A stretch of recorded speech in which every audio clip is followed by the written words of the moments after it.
wakati anatuambia kwamba vijana mkitaka kuoa kuna vitu vya kuzingatia. Moja kati ya kitu ambacho amesema tuzingatie, kuangalia familia yenye uchumi.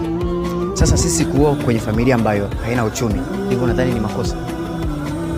Sio makosa, kwa sababu sheria haipo tu kwa mtu ambaye ana uchumi. Ipo kwa aina nne, kwa sababu inabidi uangalie ukoo, tabia ya mtu kwenye uzuri na uzuri wa sura na tabia pia, na uchumi na dini. Katika hivi vitu vinne unaweza ukachagua kitu moja wapo, lakini Mtume alisema tuangalie sana dini kuliko hivi vingine, kwa sababu ukipata mtu mwenye dini mikono yako itasalimika.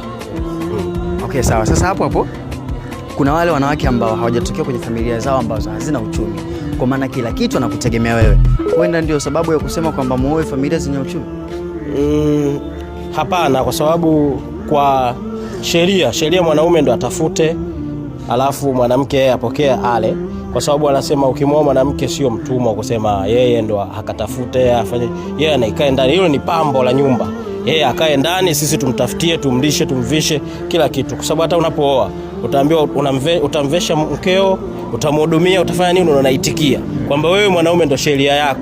Sio eti yeye mwanamke ndo akatafuta akupe wewe, hapana. Sheria ni mwanaume atafute, amlishe mwanamke. Nikushukuru sana. Asante.